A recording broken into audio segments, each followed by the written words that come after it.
الحمد لله رب العالمين والصلاة والسلام على نبينا محمد وعلى آله وأصحابه أجمعين أما بعد.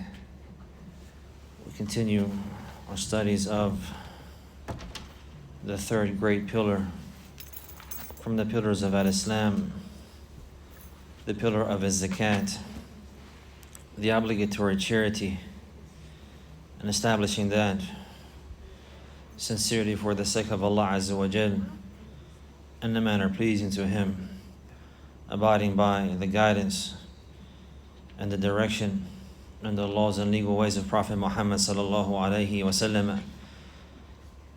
And in this manner, this great pillar can be established, and the Islam can be proper and can be spread in the land. We have taken a number of details with regards to zakat al-mal, with regards to zakat al-naqdain, was zakat urud al-tijara, the zakat that will be on the wealth, on the gold and the silver, and on the currency, and likewise on the items that are presented for sale, and the items that are intended to use as a means of buying and selling and trading and commerce. Before proceeding, just want to clarify again some issues that may have not been understood properly, hoping that it will be clear if it's repeated. And that is, if a person, for example, he were to save, we say $10,000. A person, he were to save $10,000. After 1 year, after the whole has passed by that money, it will be an obligation to pay zakat on that. It will be an obligation to pay zakat on that. So he will divide that number, 10,000, by 40, which will give him $250. So that's the obligation that he must pay on that money. That's the obligation he must pay on that money. He will give that zakat to those who deserve it. He'll give that zakat of $250 to those who deserve it. If that same money that he just spent from, he had 10,000, and he gave zakat from that $10,250, how much does he have now? $9,750. He did not touch it for another year. He did not touch that money for another year. 1 year goes by and he has in his possession $9,750, which was originally $10,000. He paid the zakat on the $10,000. Now it became $9,750. And now he'll pay zakat. Or if one haul goes by, he'll pay zakat on that again. He will divide that number, 9,750, by 40. And the sum that he gets, he will pay that as zakat, obligatory. So somebody should not think that if they have money that reached the nisab, they pay zakat on that one time in their life. La, they pay zakat on their money so long as their money is above the nisab, and they have it for 1 year. Whether it's the same money or whether it's different money. The fact that he had this money in his possession for 1 year, then he pays zakat on it, then he had it in his possession again, and it's still above the nisab. Now the obligation of zakat is on that money again. And if the next year goes by, even if he didn't touch it, it didn't grow, it didn't decrease, the same exact money, but it's still above the nisab, another year in his possession, he must pay zakat on it again. Every year he will see that sum, that lump sum, and he will divide it by 40, and that's the obligatory zakat he must pay on that. Likewise, if he had, for example, $10,000 and he's saving that, and then he paid zakat on that after it went by for 1 year, and he saved up $10,000 and he kept it for a year. He paid zakat on that, and the next year he saved up $5,000. So now how much does he have?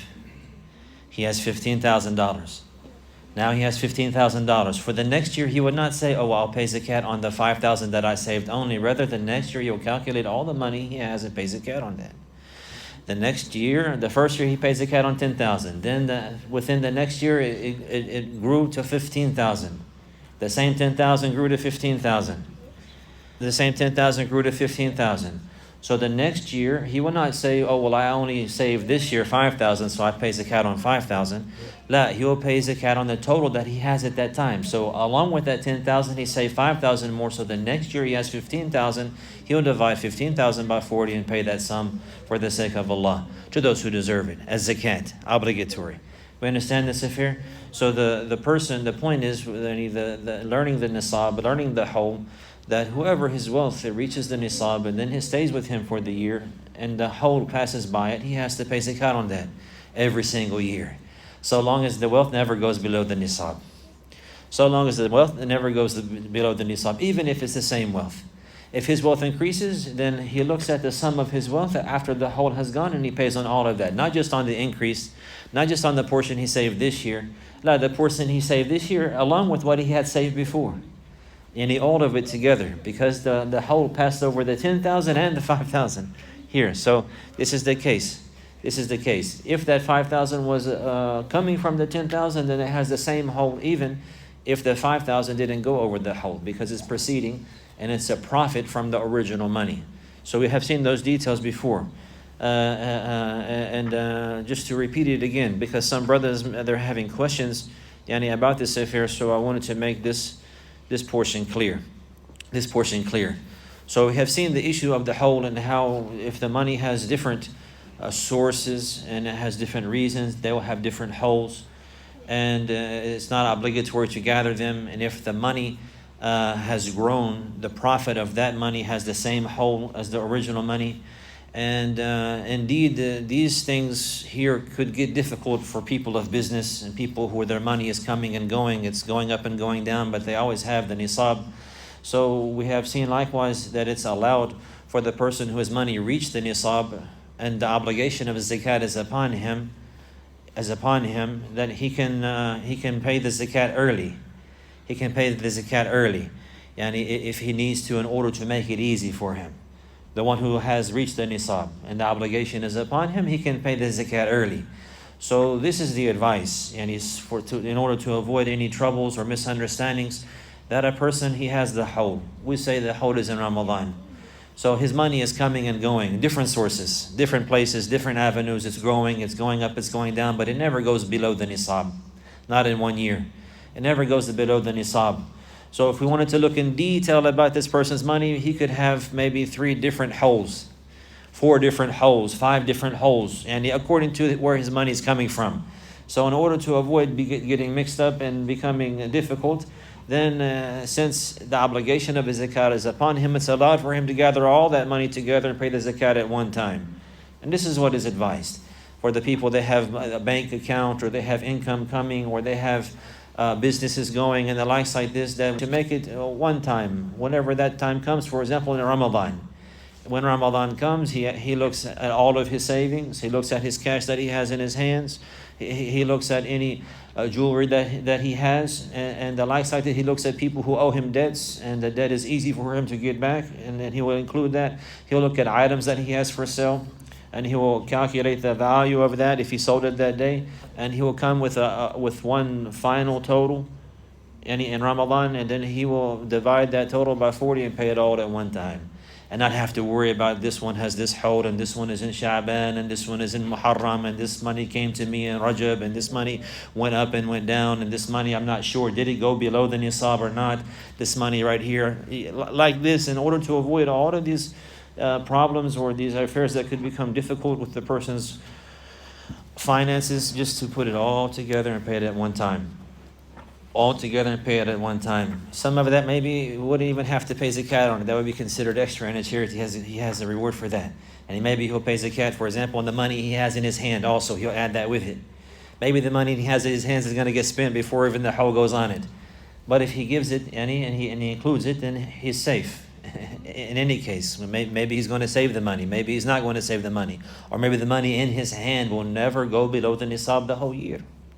It's a possibility. All of these things are possibilities with regards to his wealth. So in order to make it easy and facilitate it for him, then he just calculates what he has in his possession, from all the different avenues and aspects, the bank account, the saving, what he has hidden in a shoebox under his bed, or whatever, all the money he has like this, that's his, he adds it up, and he pays zakat on it once a year.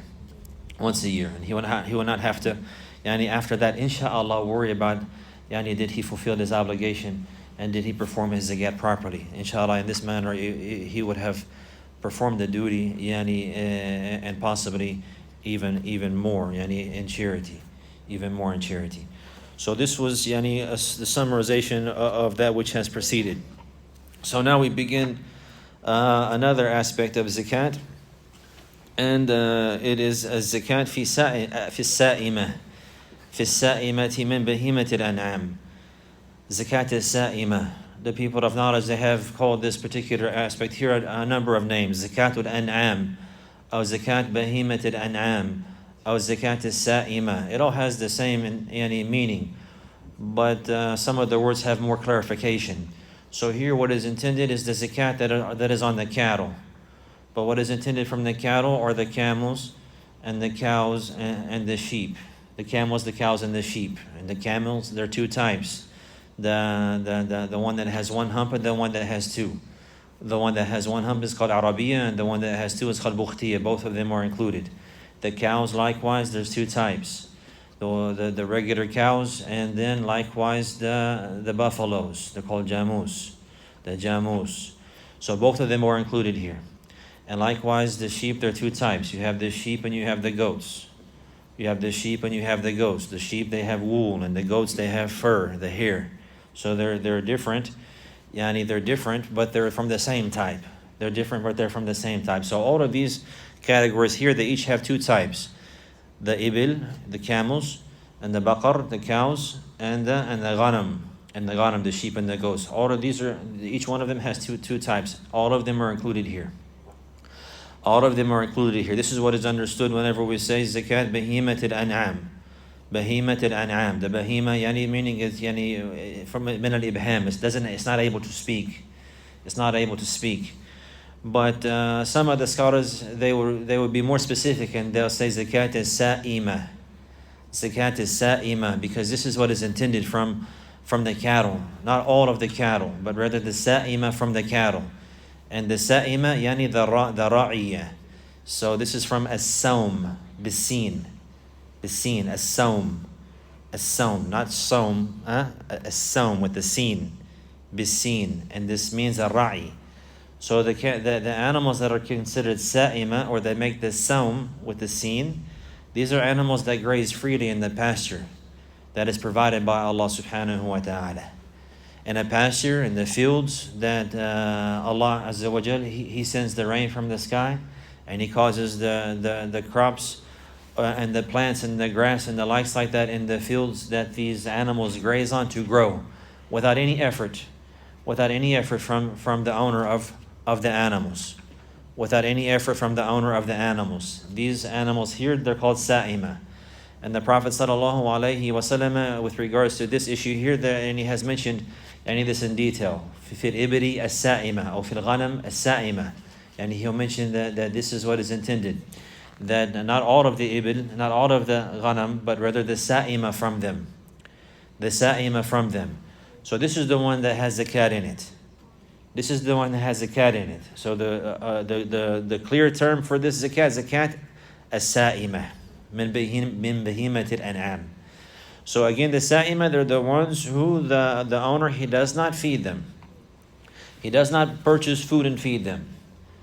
The owner, he does not plow the ground to produce the crops and the grass and the likes to feed them.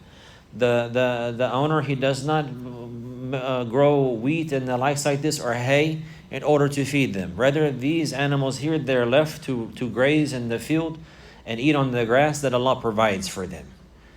That Allah provides for them. The owner, he will not go out there and water the grass. He will not go out there and plow the grass. He will not do anything to provide for these animals. Rather, they're provided for by their Creator.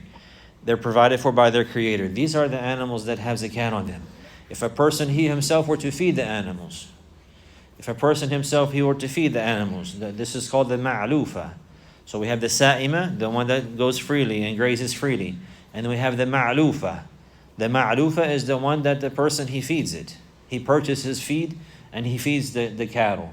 Or he plows the ground and he works the earth until it's producing the herbage and the likes like this for the cattle to eat on, or he'll gather up the hay and the likes like this, and he will give it to the cattle, or he'll purchase it and have it brought, so on and so forth. He's working; it's coming from his own money. This type of cattle here, there's no zakat on that. There's no zakat on that.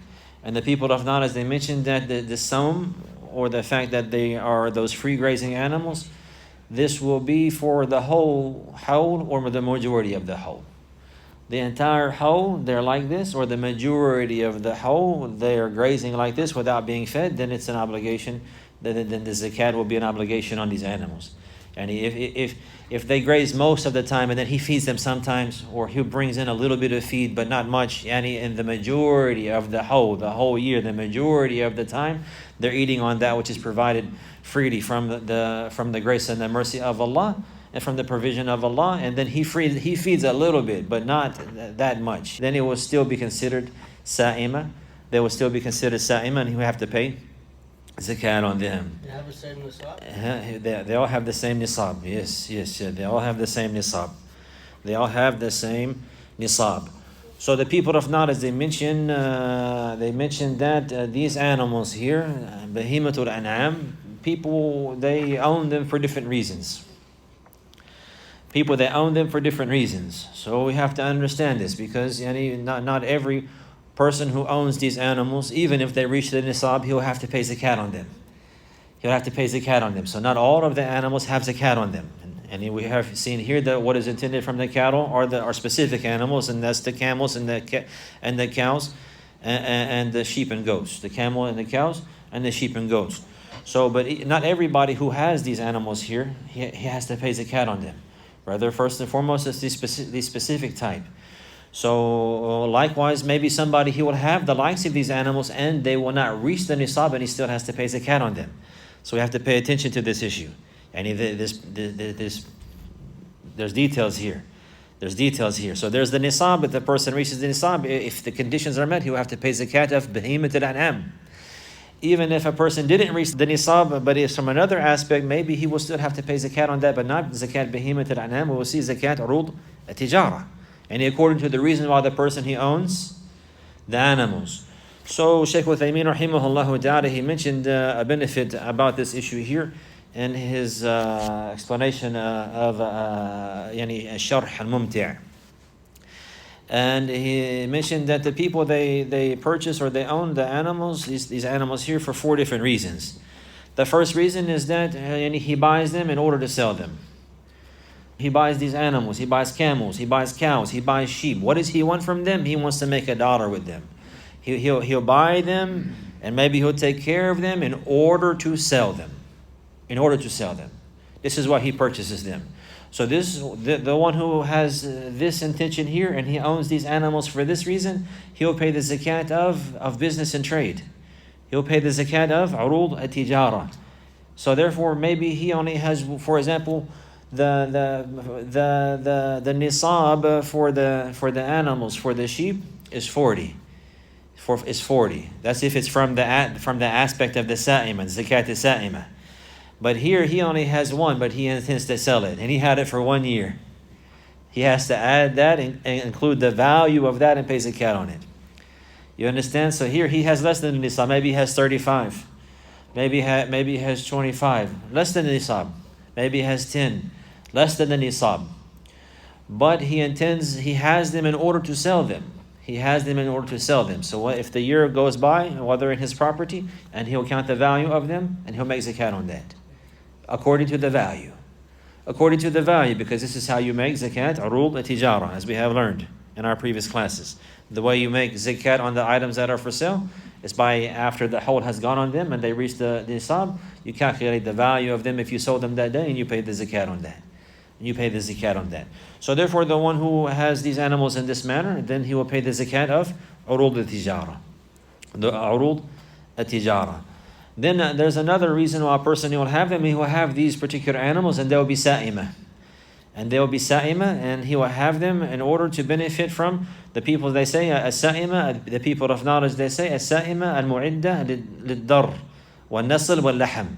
They have them in order to benefit from the milk, yani halib, to milk them, and also yani for them to grow, yani to multiply, to raise them, yani so that they will have children, they will have babies, and in this manner like this, he has them this for this reason. So he's benefiting from their milk, he's benefiting from the multiplication of them, they're having babies, and he's benefiting in this manner. And likewise, he's slaughtering them for meat.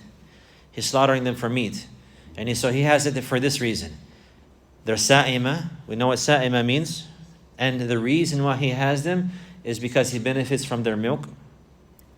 And likewise, he benefits from the meat. He slaughters them and eats them, or sells the meat. Whatever he does with the meat, that's a different issue here. But he has these animals for this reason: for their meat, for their milk, and likewise for the nasl, meaning that they're reproducing. They're reproducing. So Shaykh Uthaymeen rahimahullah, he mentioned even this is the reason why he has them in the first place. Even if he sells and he gets too many, and sometimes he'll use them, but if they go over his need, he'll sell a few of them. He'll sell a few of them. This doesn't take them all of them into being urud al-tijara, because the original intention is that he has them to benefit from them, to benefit from their meat, to benefit from their milk and the likes like this. But if they reproduce, and now he has more than he can handle, more than he needs, maybe he'll sell some of them, to keep his stock at the level that he wants and that the level he can maintain. So these ones here that he has like this, then there's a zakat on them if they reach the nisab. There's a zakat on them if they reach the nisab. This is the one that is in this chapter that we're discussing now. This is the one that is in this chapter that we're discussing now. As for those few that he had for sale, then that would be included in urul al-tijara if he had them for more than a year. If he had them for more than a year. We save all the questions for the end, inshallah. So this is the case. This is the one that's considered the chapter that we're studying now. So we don't want to mix the issues up. The chapter that we're studying now is the zakat as-sa'ima. This is the ones here. The ones that are taken for what reason? For the purpose of milk, and for the purpose of meat, and the likes like this, and also reproduction. He slaughters one, and then another one gives birth to another one, and he keeps on moving like this. And he'll slaughter some more, and then they keep giving birth. So he keeps benefiting in this manner, and he's milking this one and milking that one, and then if they reproduce, and Allah blesses them until they're more than he can handle or more than he needs, he'll get rid of some of them, sell them, or something like this. These animals here are from the zakat that we're talking about. If they're sa'ima. If they're sa'ima. The sa'ima from these type of animals, this is the one that you pay the zakat of behemoth al-an'am on them like this. The third reason why somebody he will have the zakat is similar like this. They will be for this reason likewise. And he will have them to benefit from their meat. He will have them to benefit from their milk. And he will have them to benefit from their reproduction and the likes like this. But they're not sa'ima, they're ma'alufa. They're ma'alufa. He feeds them himself. He brings in the hay, or he brings in the feed for them, and he feeds them himself, or he plows the ground in order to bring about the feed that they need and the likes like this. He works in order to feed them, whether he brings it in or whether he works the ground and the likes like this. These are called ma'alufa. So here there's no zakat on them. There's no zakat on them. There's no zakat, no matter how many he has. Maybe he has 100, 200, 300, 400, 500. So long as he is taking care of them, he's feeding them, and they're not from those who graze the whole or the majority of the whole, then there's no zakat on these. There's no zakat on these. Like this. And this is because they're not from the sawa'im, and they're not from urul al-tijara. So these animals, if they're not sa'ima, and they're not from urul al-tijara, then there's no zakat on them. Because what has come in the evidences in the sunnah of the Prophet ﷺ with regards to these animals, that is if they're sa'ima, there's zakat on them, zakat as-sa'ima. Or if they are presented and ready for sale and business and trade, then they will have the zakat of urul al-tijara. As for other than that, then the evidences didn't come with this. The evidence didn't come with this. So therefore there's no zakat on them. The fourth reason why a person will have the likes of these animals is in order for them to help him in his farm and the likes like this, meaning they'll be used to work. He will have cows, for example, that plow the ground. This is a worker. This cow here is a worker, so therefore there's no zakat on that. Or somebody who has camels, and he uses them for carrying things, or he would use them before they had the different type of machinery that they have now. They would put water on these camels, and they would use them to go through the fields to spray the crops and the likes like this, to water the crops for irrigation. That the camels, they would carry that. They're called sawani or nawalbih. So this is likewise. Or maybe a person, he would have camels, and the reason why he has them is to rent them to the people, for traveling and for trips and journeys. And they would carry their items, and they would carry different things, and they for them. So people would come to him and rent a number of camels, in order for these camels to carry them on journeys, or to carry their property and the likes like this. So the likes of these camels, the likes of these cows that are prepared for personal benefit, or for renting out and the likes like this, there's no zakat on them likewise. There's no zakat on them likewise. As for the money one he gets from the rent, and if he rents the camels, for example, or he rents the cows, for example, people want to rent them out, he'll rent them for a particular price, for a particular cost. Then if that money that he makes from that reaches the nisab, and the whole goes on that, now he'll pay zakat on that money. On that money, not on the actual animals. So that would be similar like what has proceeded from the property. A person, he has, for example, he owns an apartment complex with 100 apartments. There's no zakat on those apartments. Or a man, he owns 20 houses in different neighborhoods. There's no zakat on those houses. But the rent that comes from those apartments and the rent that comes from those houses, he collects it, and if it reaches nisab and he has it for the whole, he pays zakat on the money, not on the property. Zakat on the money, not on the property. So they're similar like this. So the animals that a person he has for this reason, they're working animals. He uses them on his farm to work and to do things for him and for his personal business. There's no zakat on those likewise. There's no zakat on those likewise. So these are the different reasons why somebody, he would have the likes of these animals. The one that is included in this chapter is the one that is taken for its milk. They have these animals to milk them, and to slaughter them for food and for meat, and the likes like this, in their hide, and likewise for reproduction. If these animals here, they're the grazing animals, as has preceded, they're called sa'ima, then now there's going to be zakat on them. If they're for another reason, or they're not sa'ima, there's no zakat on them. Zakat. Bahimat al-anam. There's no zakat on when we say there's no zakat, the zakat that we're discussing now, Zakat bahimat al-anam. We understand that? Everybody's clear about this part right here. Okay, alhamdulillah. So the people of knowledge, they mention now there's shurut zakat as-sa'ima. Shurut zakat as-sa'ima. There's conditions with regards to the zakat on the sa'ima. Somebody, now we know what the sa'ima are, he has the sa'ima. Now there's conditions that must be fulfilled, for the zakat to be upon them. The first one is that which has preceded, that they are taken for this reason, that they are taken for the purpose of their milk and the meat, and for reproduction and the likes like this, and they're not from the ones that are used for working. This is a condition that we just discussed. Likewise, the issue of the sawm, they have to be grazing in the free. They say the people of knowledge, they mention, they say and tar'a al-mubah. And tar'a al-mubah. The word mubah here doesn't mean the mubah in the fiqh and the ahkam. Mubah here means the free land that is provided by Allah subhanahu wa ta'ala, the crops or the grass and the likes, that it grows freely without anybody's interference. It grows from the decree of Allah and from the grace of Allah and the mercy of Allah.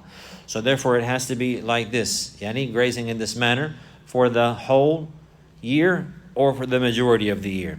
For the whole year or the majority of the year. And this is, all of these issues here then have come in a number of evidences. From the most inclusive of them is the hadith of Anas, whenever Abu Bakr radiallahu anhu, he wrote to Anas radiallahu anhu the farilat as-sadaqah, that the Messenger of Allah sallallahu alayhi wasallam has made obligatory upon the believers, وَالَّتِي أَمَرَ بِهَا Allahu azza wa jalla rasulahu wal muslimin. So this is a long narration in Sahih Bukhari, and it mentions all of these details here. And then there are other narrations likewise that clarify any other details. Another narration of Ali, narrations of Mu'adh, radiallahu anhum, clarifying these issues here. Related to the animals. So the first condition is that they're taken for their meat and for their milk, and this manner for reproduction. The second condition is that they graze freely on the open land, the majority of the whole, or the whole, or the majority of the whole. The fourth condition is that the person, he has them in his possession, the whole entire whole. The whole entire whole. That he will have them in his possession, the whole year. They will be in his possession.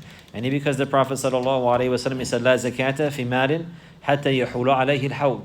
There's no zakat on the wealth until the hawl goes over them. So likewise these animals as well. There's an exception to that, and that is the children that are born. They take the same nata'ij al-bahima. They take the same hawl as their mothers. And so they have to have the hawl. They have to have the animals, and of course the nisab is the next condition. And the hawl has to go, the entire hawl, while they're in his possession. While he has ownership over them. So this is the case, except for the animals that are born in the year from those same animals. These animals here that are born in that year from those same animals, they follow the hawl. They follow the hawl of their mother. And likewise, bulugh al-nisab al-shar'i. Also, they have to reach the nisab.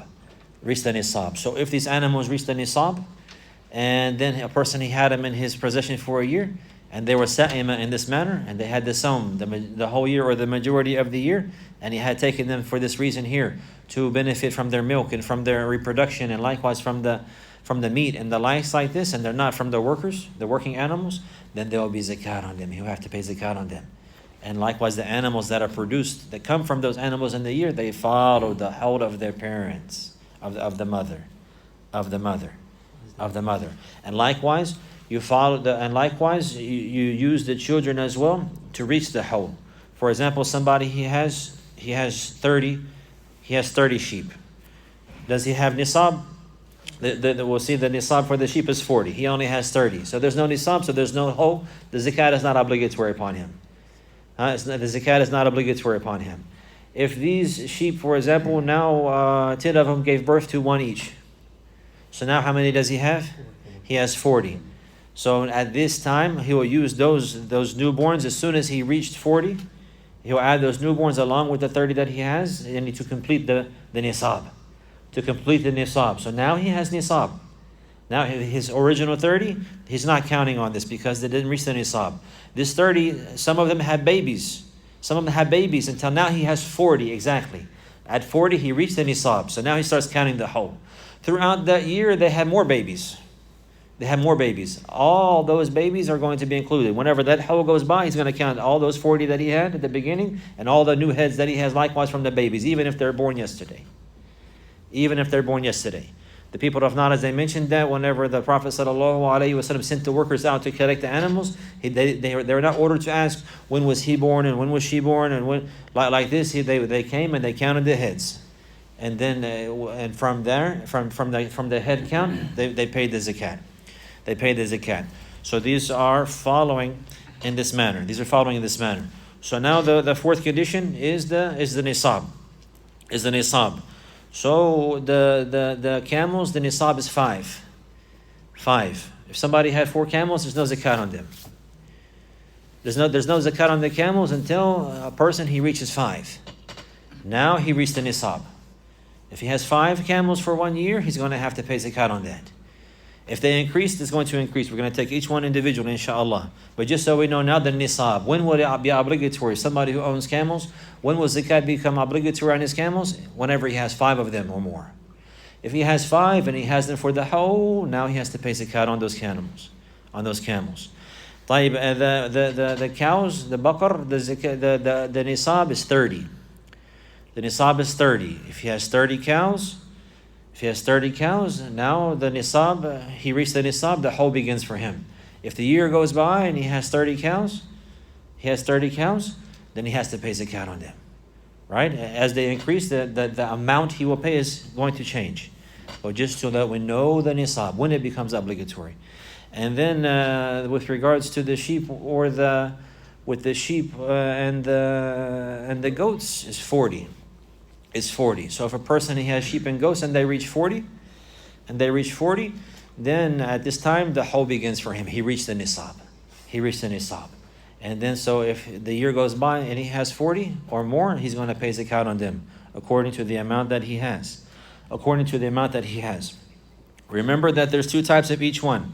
So a person, for example, he has 20 Arabiya, the camels. Al-Ibr, he has 20 Arabiya and 20 Bukhtiya. He has 20 with one hump and 20 with two humps. You include them together. Because camels are camels, one hump or two hump. You can include them together in the nisab and in the zakat. Likewise, a person, he's got, for example, he has 15 cows and 15 buffaloes. 15 cows and 15, whether it's a male or a bull or a female. And he has 15 regular cows that we know, and then he has 15 buffaloes. That makes 30. He has nisab. Because buffaloes and cows, they're the same thing. Although they're different individually, but they're the same. They're both considered from the baqar. They're both considered from the baqar, so you add them. If somebody had for example, 2 camels and 20 cows, he will not put them together. Cows and camels don't go together to make nisab for one of the other. La. Camels by themselves, both types. Cows by themselves, both types. The same thing with the ghanam, with the sheep. He has, for example, 20 sheep and he has 20 goats. So now he reached nisab. And these are examples. Maybe we'll say he has 30 sheep and 10 goats. Or 25 and this many, like this. However, the point is that these animals here, they're counted together. The goats and the sheep, they're counted together. They reach the nisab. And the zakat will be upon them together. But you will not gather between the goats and the cows, or the cows and the camels to reach nisab. Rather, you get the camels and the camels, and the cows and the buffalo, and the goats and the sheep. These individually, you gather them together. We understand the nisab. The camels is 5, the cows is 30. And the sheep or the ghanam is 40. This is the fourth condition. This is after clarifying that the reason why he has them, again, not to mix this affair up. This particular zakat here is called zakat sa'ima. Zakat sa'ima min bahimat al-an'am. This is whenever a person he has these animals here for the purpose of benefiting from their milk. He raises them for reproduction purposes and for their meat and for their milk. They're not workers, right? And he's not selling them. His purpose for having them is not to sell them. His purpose for having them because he raises these animals. He milks these animals. He slaughters these animals, and the likes like this. And the likes like this. This is why he has them, and they graze in the manner before. He doesn't feed them himself. They graze freely in the open fields, and maybe it's his property. But they graze freely, and that he doesn't toil the land. He doesn't feed them from his own dollar, and the likes like this, or from his own effort. And at this time, now the hawl goes over them while he has the nisab. This is the animals that he will pay the zakat. As-sa'ima min bahimati al-an'am. This part is clear. Alhamdulillah. Zakat al-ibil. The zakat on the camels. So the nisab is 5.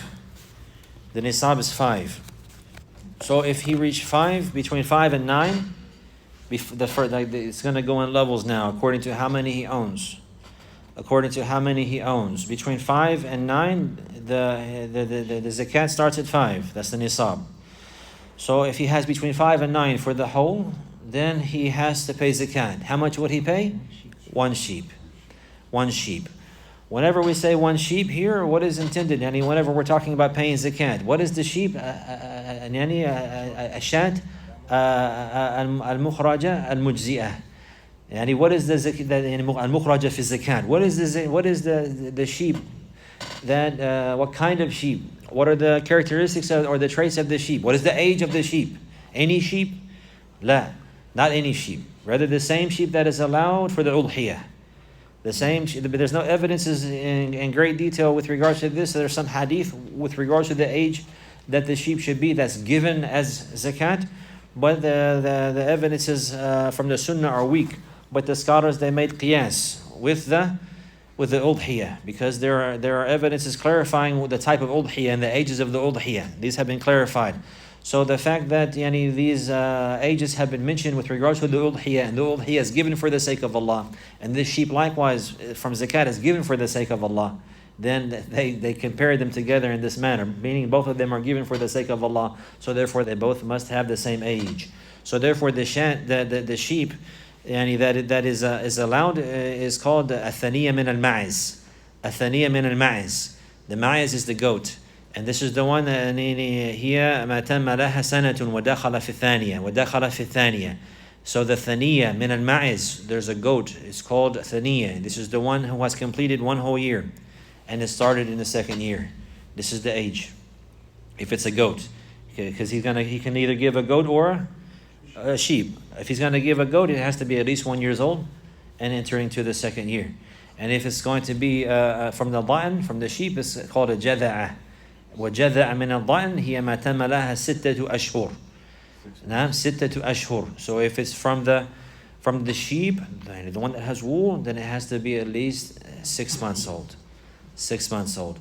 So therefore the one who has between 5 and 9 camels, he has to give one sheep. One of these.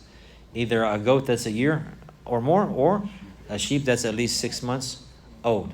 Right? And likewise it can be it can be sick, it can have broken legs, it can have defects and the likes like this, unless all of his animals are like that. If all of the animals are sick, then he gives a sick one. If all of the animals got defects, he gives the one. If all of the animals are fat, he gives the fat one, like this. But the majority of the time, he's going to give what is moderate from his animals. He's going to give the moderate, the one that's not the best and it's not the worst. So this is what he'll give. If he has 5 to 9. But how many camels are there? 5. So before 5, there's no zakat. Once you get to 5, 6, 7, 8, 9. Now there's from 5 to 9. From 5 to 9, you give one sheep. So whether he has 5, whether he has 6, whether he has 7, whether he has 8, whether he has 9, 5 to 9, he gives one sheep. Right? So somebody, he's got 5, he gives a sheep. Somebody, his neighbor, he's got 9, he gives one sheep.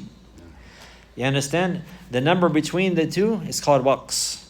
It's called waqs. وَلَيْسَ فِي وَقْسِ شَيْءٌ. It's come in Tabarani. Authentically, the Prophet ﷺ said there's no zakat in the waqs. This part here is forgiven and pardoned, and a person is not held accountable for that. So if he has 5, there's zakat in that. 6, there's zakat. If he has 5, one sheep. 6, 7, 8, 9, one sheep only.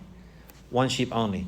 If he hits 10, from 10 to 19, 2 sheep. He adds one more. For 5 more, he adds one more.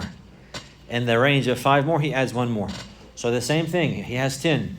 His neighbor has 11. They both pay the same amount. 2 sheep. Now, if he had, and maybe one of them has 10 and the other one has 14. His neighbor has 14. They both pay the same amount. 2 sheep. 2 sheep. You understand that? Same way after that. 15 to 19, 3 sheep. 15 to 19, 3 sheep. And then from 20 to 24, from 20 to 24, 4 sheep. So it's like this, 1 sheep every time. For every 5, 1 sheep. He's got 5, he's got 5, then he gives 1 up to 9. So that's considered the same as 5. If you got 9, it's the same as if you got 5. You're going to give 1. If you got 10, you're going to give 2. You have 10 to 14. 10 to 14, and 5 more. 5 more like this. And then 15 to 19. And then 20 to 24. 20 to 24. We understand this part here? This is up to 24. After 20, so up to 24, you're giving sheeps. Up to 24, you're giving sheeps. 1 sheep for every 5, right? 1 sheep for every 5. Son? After 24, you give a camel. I'm saying up to 24, you're giving 1 sheep for every 5. You got 5, you give 1. You got 10, you give 2. You got 15, you give 3. You got 20, you give 4. Once he reaches 25, the obligation changes. Once he reaches 25, the obligation changes. So from 25 to 35, if he has between 25 and 35, he's going to give bintu makhald. Bintu makhald. This is a camel. Camel, the camels, according to their ages, they have names. So here the one that if he has between 25 to 35, he's going to give bintu makhald. Al-makhald, al-hamil.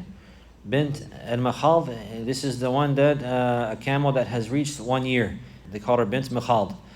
The daughter of the pregnant one, of the one that's pregnant, because the majority of the time, once this camel, she reaches 1 year, her mother is already pregnant again.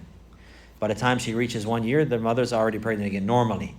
So whether if the mother is pregnant or not, this is not necessarily an obligation. But the fact that the mother has reached that age, normally she'll be pregnant. So if she is or if she's not, but she's considered makhal, she's at that age or that time now that she normally would be pregnant, then this is that animal. So it's called bintu al-makhal. What is bint makhal from the camels? It's the one that is 1 year old and entered into the second year. Entered into the second year. Why is it called bint makhal? Because makhal, it means hamil. So normally her mother is pregnant by this time. Is pregnant by this time, or if not pregnant, then it's proper for her to become pregnant and normal for her in this manner. And then if a person, he did not have this animal, he did not have the female camel that's 1 year old, entering into the second year, in this situation it will be allowed for him to give ibn labun. Ibn labun is a male. Ibn labun dhakar. So ibn labun, labun meaning the mother that has milk. The mother has milk. So the ibn labun is the child, the small male camel that his mother is breastfeeding. His mother is breastfeeding. So ibn labun is the one who has reached 2 years and he entered into the third year. Is a male camel that's 2 years old, entered into the third year. Normally his mother is breastfeeding. She has milk. Normally his mother has milk. So if a person, he had 25 to 35, it's an obligation for him to give the female. The origin here with the camels is to give females. And the zakat likewise is to give females from the animals. It's only allowed to give the male from the animals in certain circumstances. The asl is to give females from the animals. But here the one who has 25 to 35 camels, and he has to give this camel, that's the she camel that's 1 year old, he doesn't have one. We say, okay, well then give ibn labun. Then give a male camel that's 2 years old. This will be accepted in place of that one. All of these details here are clarified in that long narration that Abu Bakr radiallahu anhu, he wrote to Anas radiallahu anhu. So if he reached 36 to 45, he's going to give bint labun. So bint labun is like the ibn labun, but it's a female. And the one that is 2 years old and going into the third. So it's a female camel that's 2 years old. A female camel that's 2 years old. It's not allowed to give something else. This is what Allah, the Messenger of Allah, has decreed by the command of Allah Azza wa Jal. So the one who has 36 to 45 camels, he has to give bint labun. What is that? A female camel that reached 2 years old is on the way to the third year. Why did they call her bint labun? Because the mother is breastfeeding by this time. She has milk. Her mother has milk. And normally, because she already gave birth to another baby, and she's breastfeeding another baby, and he's giving milk to another baby. But if he has 46 to 60, if he has 46 to 60, now he has to give another type of animal. It's called hiqqah. And the hiqqah is the one that has completed 3 years and has entered into the fourth year. And they call this particular camel hiqqah for 2 reasons. One of them, it's proper for her now to mate. It's rightful for her to mate and to become pregnant. And likewise, she's at the age as well where it's proper and rightful for her to carry and to be ridden. So they call her hiqqah. They call this camel hiqqah. After she's 3 years old, between 3 and 4 years old, at this time she can mate and give birth. And likewise, it's proper for her. She's strong enough to bear the weight of a rider and a load to carry. So if a person, he had 46 to 60 camels, he has to give a hiqqa. He couldn't give bint labun, he couldn't give ibn labun, he couldn't give the male version, he has to give the hiqqa. It's the female. It's a female. That is 3 years old, and entered into the fourth year. Entered into the fourth year. Taib, if he has 61 to 75, and now the fariḍah is changing, the obligation is changing, the numbers are changing. And all of this has been determined in a narration, authentic. And even Abu Bakr radiallahu anhu, he wrote that. This is from the evidences that the permissibility of writing narrations. This is Kitabat al-Hadith. Abu Bakr, he wrote that radiallahu anhu to Anas. Radiallahu anhu. This is all from here. And if we were to read that narration before we study these numbers, it would be very difficult to understand. But if we study these numbers and have an idea and a picture of these obligations, and then if we read the narration, inshallah, it would be easier to understand, because actually it's very long and it's very detailed. And it came from An-Nabi Al-Ummi, sallallahu alayhi wasallam, the illiterate prophet. He's the one who mentioned all these numbers and all these amounts. And it's going to become even more detailed and more detailed. Sallallahu alayhi wasallam. So if, again, what was it? If he had from 46 to 60, he's going to give the hiqqa. The hiqqa is the she camel that reached 3, he's going into 4. Taib, if he has 61 to 75, he's going to give the jada'ah. The jada'ah. We've seen the jada'ah from the la'n, but here's the jada'ah from the ibil. So the jada'ah from the ibil is different from the jada'ah from the la'n. And there's so many details here, but the jada'ah from the ibil, from the camels, this is the one that has completed 4 years and entered into the 5th year. So the camel that's 4 years going on 5, 4 years, it's called al-jada'ah. Al-jada'ah min al-ibil. And this is what he will give if he has 61 to 75. From 61 to 75. Taib, if he has 76 to 90, he's going to give 2 bint labun. He's going to give 2 bint labun. What was bint labun? 2 going on 3, 2 going on 3, the females. So, Taib, if he has from 91 to 120, he's going to give hiqqatani. Hiqqatani. What was the hiqqah? 3 going to 4. 3 going to 4. Hiqqatani. If he has from 91 to 120, he gives 2 hiqqah. And from this point now, up to here, there's a consensus about this. Ibn Mundhir, Ibn Hazm, and Nawawi, rahimahumullah, they mention an ijma' about these numbers here. There's a consensus from the ulama. This is because these details here have come in that narration directly. In this authentic narration, from that which Abu Bakr radiallahu anhu he had written to Anas radiallahu anhu. After that, there's some differences of opinion. We mentioned what the Jumhur they say. From 121 to 129, there's 3 banat labun with the Jumhur. Somebody has 121 to 129 camels, there's 3 banat labun. There's 3 banat labun. After that, after 129, any from 130 on, 130, 140, 150 on, and he's going to, for every 40, he's going to give bint labun. And for every 50, he's going to give a hiqqah. So he's going to count like this in 40s and 50s. He's counting you have to be able to count. And you have to be able to add. And to be good at adding in order to get this. For example, again, after he has 130 or more, how does he count the obligation? 40. If he has in 40s, he gives bint labun. In 50s, he gives the hiqqah. He gives the hiqqah. So if he has 130, what does he do? He's going to give 2 bint labun, 2 40s and 1 50. 2 40s and 1 50. Sah? Like that. What is 2 40s? 80. And 50 is 130. So he has 130, he gives 2 40s and 150. That makes 130. So 2 40s is 2 bint labun. Bint labun, 40, 40, and 50 hiqqah. You see how they add them up? Like this. Taib, if he has 140, what is he going to give? He's going to give 50, 50, and 40. 50, 50, 40. Sah? 140. 50, 50 makes 100, and 40 makes 140. So he's going to give 2 hiqqah and 1 bint labun. You understand? This is how they count. Taib, he has 150. What does he give? 3 hiqqah. 50, 50, 50. So you're counting the numbers in 40s and 50s. For every 40 he gives bint labun. For every 50 he gives hiqqah. So until the number meets like this. And then if there's numbers in between, that's called waqs. And that is ma'fuun anhu. So then if he has 160, what does he give? 160? 3 hiqqa, then that's only 150. You got 10 left over. La, huh? 4 bint labun, 40, 40, 40, 40. Huh? That's 40 times 4. That's 160. Huh? 160. هذا وصلى الله على نبينا محمد وعلى آله وصحبه وسلم.